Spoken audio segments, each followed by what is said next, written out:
A good person is never a people pleaser. I felt so self-righteous for being a people pleaser. I'm telling you right now, being a people pleaser is not a badge of honor. So this video is going to be a tough love video with a smile, of course, because I know firsthand how it can be, especially since I talk about people pleasing a lot on this channel, to have a heart of gold and to really just want everyone to like you, to accept you. You think people are your friend, you're overdoing it, you're, doing favors, buying gifts, and just complimenting and over being there for people, and they just don't reciprocate it because they just don't like you. They just don't like you. And no one understands why that bothers you, because most people around you aren't people pleasers, and to you it's just like common sense for them. They just get it. They don't care. They don't lose sleep. If someone doesn't like them, oh well. So it's very difficult for you to express that to anyone because they just don't get it. Kareen gets it, and in this video I'm going to help you get it also, so that you can conquer the emotion of people not liking you and how it makes you feel internally. But first, hey friend, welcome to my channel, Kareen Elude Mental Gems. This channel is dedicated to leveling up in all areas of your life. So let us learn together, read together, but most importantly, grow together. Now, without further ado, let's get into this video. So I did people pleasing videos before in this channel, which I'll link in the comment section for you guys where we talk about it. But I talk about this a lot, okay, as a former people pleaser. And God has been on this journey with me, and I've come a long way. But the number one thing that I always say that helps you with people pleasing is increasing your self-worth and your self-confidence. Have you ever looked at the people that care the least whether people like them or not? Just imagine a person in your life that seems to not care at all. Who likes them? Who doesn't? They're blunt. They say what they feel. They don't go around, begging for friends or looking for friends and doing that. Think of that person. What's one thing that you may say that that person has? 9 out of 10 times, with of course a few exceptions to the rule, that person is extremely confident and secure in themselves. The people that I know that don't struggle with people pleasing usually are very confident people, and they have a high sense of self-worth to where it's like, I don't need you, okay? You don't want to be my friend? That's fine. There's many more friends to come. You don't want to be in a relationship with me? I'm not going to sit around crying for you. There'll be somebody else. They know they're that girl. They know they're that guy, and they have a very high self-esteem. And when you have a very low self-esteem, you don't think highly of yourself, it can really make you seek validation from people, okay? And especially those people that just don't like you. So you can read all the books and watch all the videos on how to stop people pleasing, how to overcome people pleasing, where to give you advice on how to say no, words to use, how to tilt your head. But it may work for a time, but you will find yourself in that constant cycle of still people pleasing because you have yet to build your self-esteem. I'm telling you, think about it. Be very honest with yourself, because this is what this channel is about. To be introspective, to look within yourself and hold yourself accountable. Do you think you're as confident as you should be, as you want to be? And a lot of us could be confident at home. I was one of those people that would be very confident at home. Like when I pass by the mirror, I'd be like, yes, girl. I'm home. I feel great within my close friends.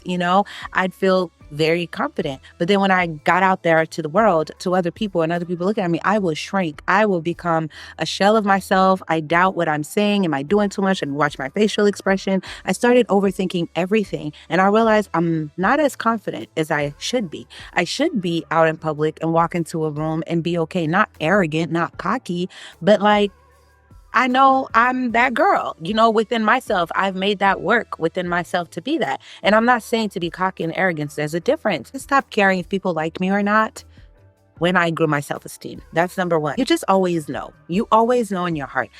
Call it the Holy Spirit. I believe it's the Holy Spirit for me. Your intuition, whatever it is, you just know when someone doesn't really like you, when they're not here for you, but you still desperate to want them to like you. I would also over-sacrifice myself, my time, my health, my resources.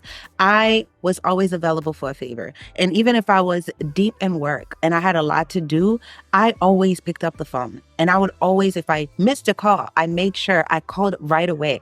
I was the type, I wouldn't let an hour go by without texting back or giving you a call back. I was just always available because I felt maybe if I'm the friend that's always there, they would just appreciate that and want to be there for me and want to be my friend too. That's just how down bad and toxic my mentality was. A lot of people that suffer with people pleasing they hop from friendship to friendship to friendship to friendship to different groups of people. But you wanted to fit in, you wanted to be liked by as many people as possible. It was like a disease to please, to just like that. You wanted to be liked by as many people as possible, that you find yourself trying to make everybody for you, make everybody your tribe, make everybody your people.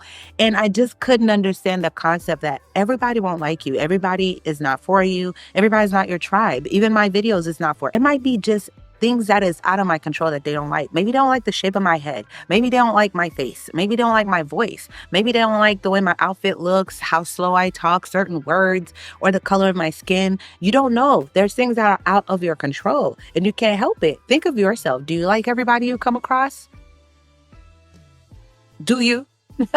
Do you subscribe to every video you watch? I just had to pray for healthier ways to heal. And the Lord brought the resources, the right books for me, the right forms of therapy and introspection, and showed me myself, even in the middle of fasting, that this is a problem. And it's not a small problem, because people want to go get healing when they're sick, when they need surgery for something physically, but mentally is very important also. We need healing mentally too. Consider every flaw. I'm talking about mental flaw, like jealousy, envy, people pleasing, gossiping. All those things are sicknesses. It's sicknesses that I need to heal from. If you don't even have to believe in God to just be a good person, to know that a good person, what habits do they have? A good person is never a people pleaser. I felt so self-righteous for being a people pleaser. I'm telling you right now, being a people pleaser is not a badge of honor. I used to think that it was a badge of honor. It means I love people so much. I'm so kind. No. It's not a badge of honor. It's actually very narcissistic and very egotistical. And I had to be real with myself. Like, how arrogant are you that you feel like everyone should like you? Okay, just because maybe you didn't get the validation you needed from parents, and now you grow up and you feel entitled to everyone's love. Very narcissistic, okay? And it was a trait within myself that I'm like, I don't like this about myself after a while. Why do I feel entitled for this person to like me? Why? It's not a badge of honor, because I was degrading myself to make people like me. Even if you're in a relationship, things you said you would never do, you allowed yourself to do so the person could like you. It's very narcissistic in a sense. And because you're meek, you're quiet, and maybe you're shy, you don't rock the boat with people, you don't want to fight, you think that it's an honorable thing. And I'm just very nice and I have a big heart, and no, you're doing a disservice for yourself. And even as a Christian for myself, I always believe that me people pleasing would make me choose people over God all the time, whether family, friends. I would put their joy and sacrifice my relationship with God for these people. That's when I knew people pleasing is not of God. It's not of God. I'd rather be a God pleaser than people pleaser, and God will never ask me to do anything that's going to be a detriment to my mental health. Taste and see that the Lord is good, especially for me. Since following him, I have never done anything that has been detrimental to my mental health. But people pleasing for others have been detrimental to my mental health. Another thing that I say is that to tell yourself that when I used to go on dates, I used to be like, oh my goodness, I hope he likes me. Does he like me? Or are you talking to the person and you questioning yourself? No, it's not like that now, no, for me. For me, instead, the question that I ask is, do I even like you? Once you switch that, you ask yourself those questions instead, it makes it a lot easier. Like when I have friends now, I ask myself, do I like you? You want people to like you so bad, but do you even like them? When I paused for a minute, that was just personal in my life, vulnerability, because I believe that's what testimonies are. And that's my testimony. There was a friend that I had for a very long time that I just kept trying to connect with this person. And it was just never working. It was never working. And eventually I had to ask myself, Kareem, do you like this person? I don't hate anyone. I don't hold anyone in my heart. Because my Father is love, I have to have love in my heart. There's love, but there's people you just cannot, and by liking, like, can you be in their presence? Let's be realistic. I'm not perfect, I'm no angel, but like, I ask myself with people, like, there's people I just cannot be around. They're bothersome, everyone's not gonna click. Everyone's not going to click. Even the apostles used to disagree. And the Lord would have to be like, hey, in the Bible, read about that. You're not going to agree with everyone. And I'm like, this is not someone that I even agree with in anything. So why am I pushing someone? When I realized that, it was a done wrap for me. I was like, oh no, honey. Oh no, I don't even like you, that I'm trying so hard. People don't like desperation. They don't like desperate energy. They say that when you go for a job interview, ask yourself, do I want to work here? Let them sell the job to me. But the people that come in, they just look so desperate. They did that. There's nothing wrong with that. Intrinsically, we think that's what we should do. But people are naturally just attracted to confidence. And when you have friends, because the minute I drop that friend and I'm like, I'm done. You have been through too much with you. Like that was a wrap. This same friend kept now trying to come back, push, push, push, push, push, push, push.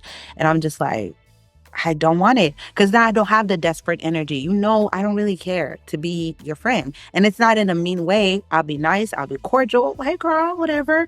But the topics, the negativity, the toxicity, I don't care for it. We never really meshed. And someone doesn't always have to be toxic for you to just not get along. It could just be you guys have nothing in common at all. If I'm the friend, I'm very girly girl. I like to put makeup. I'm not going to talk bad about it. I like to dress nice, take my hair, do my skincare. Friday nights is my favorite time of the week. I love the weekends because I'm Adventist. So Sabbath for me. And I get to rest. I don't get to think about work. I do my facials. That's my me time. I do my own nails, and then I just like to relax, oil and lather up everywhere, take my everything shower, make my cute mugs and stuff. These are things that's cute for me. I love to go eat in cute places just like this. I'm not that girly girl. And I'm like, oh, okay. So everything that I want to do is annoying to them. Or even if you go on a trip, I'm the type of traveler that likes to do new experiences, that want to like go to all the local places too, and just eat all the food that's there, not just eat at the same restaurant the whole 10 days that we're there. We found one spot and that's where y'all want to eat every night. I want to let's try this, let's try that. I might not come here again, or I saved a lot of money to come here. Let's do that. And some people just probably want to stay in the hotel the whole time, just be at the beach, eat at the same restaurant. To them, it's just, I just want to relax.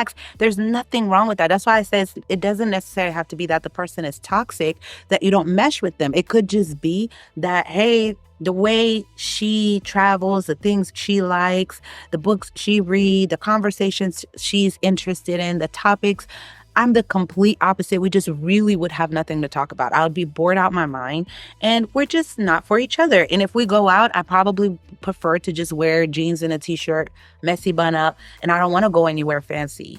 I don't want to, not even fancy, but cute. I don't want to have to put too much effort or whatever. And they're still cute. And if they feel like if I hang with her, I'm going to have to do it, and it's draining, Or me, I feel like, man, if I hang with this person, I'm going to have to dress down.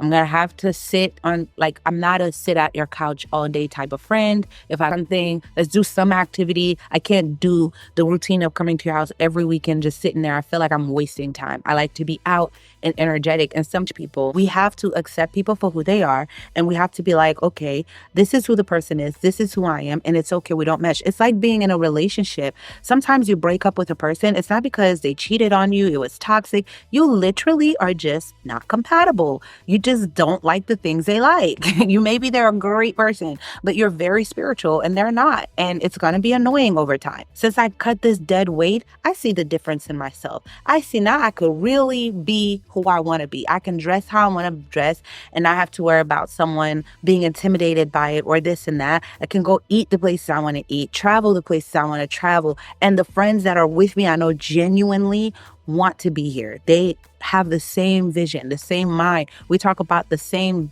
goals even. I'm not talking about, oh, we all want to be this author or whatever. No, whether one friend wants to own their own boutique, my other friend wants to own their own, be the head of a hospital one day or whatever, but we have big goals and we talk about it. We're energetic, we're vivacious, we're full of life, we're positive, we're not gossiping, we're not draining, we're living a lifestyle where spiritually we're even aligned, And some people have to be okay with knowing that it's okay to be with these friends. Don't feel guilty. Do it with people. Jesus had 12 disciples. 12. That was his main road dogs. And Peter and John were the ones that was mostly right there. They were the main ones. So when you think about it, Jesus didn't have like 50 people behind him, 60 people, countless friends. He attracted crowds everywhere he went, but he had 12 disciples. Some of y'all have so many friends. One of them betrayed him, but he had 12. Think about it. Why do I want so many people around me? Why am I hopping from friends to friends? These people don't like me. These people don't like me. They felt stuck with me. I had people feel like I had to be her friend because she was friend with my other friend who liked her, but I didn't really like her. Or I had to be friends with her, maybe because, for whatever reason, I'm stuck because of someone else who's in my life that's friends with her, that I have to be friends with her. But I don't really rock with her. That can hurt. It's okay. It can hurt. It hurt. When you try to dissect, why don't this person like me? It hurt, right? It's not my problem that you don't like me. I made so many excuses my whole life as to why XYZ people don't like me. I focused so much. I could have 100 people that love me to death, very loyal to me.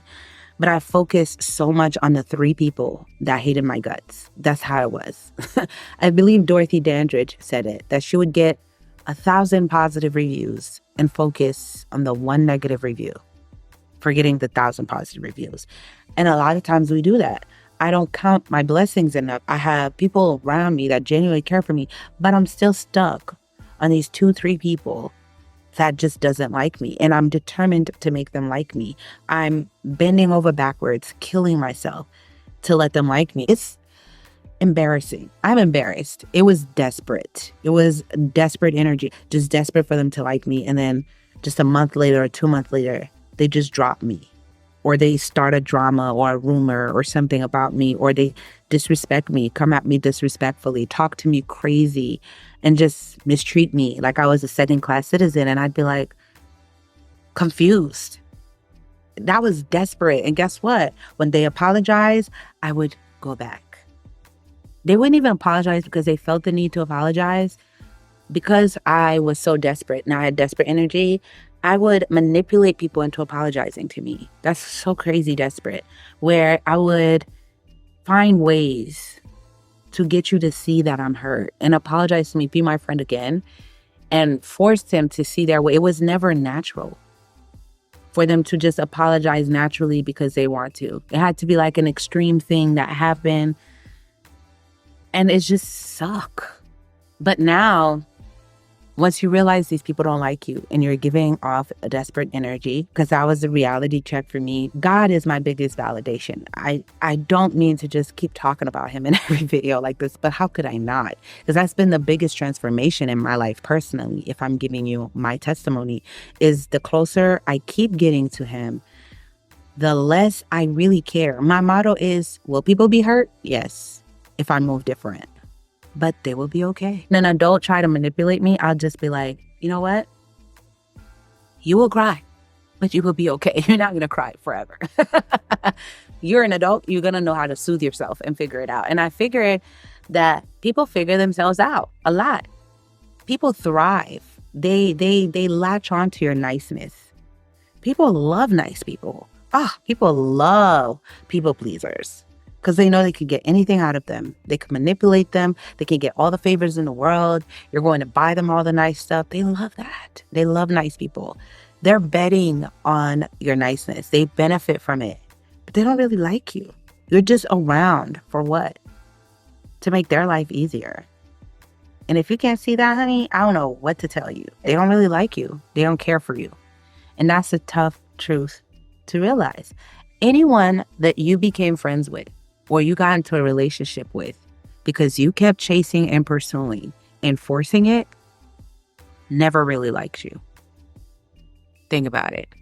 You see the God. He didn't approach you. You saw someone, you went and stalked them to find their Instagrams or their pages, follow them, reach out to them, like all their pictures. Maybe you didn't send the first message. You liked all their pictures. You did all this. And then they reached out. You forced it, sis. You forced it.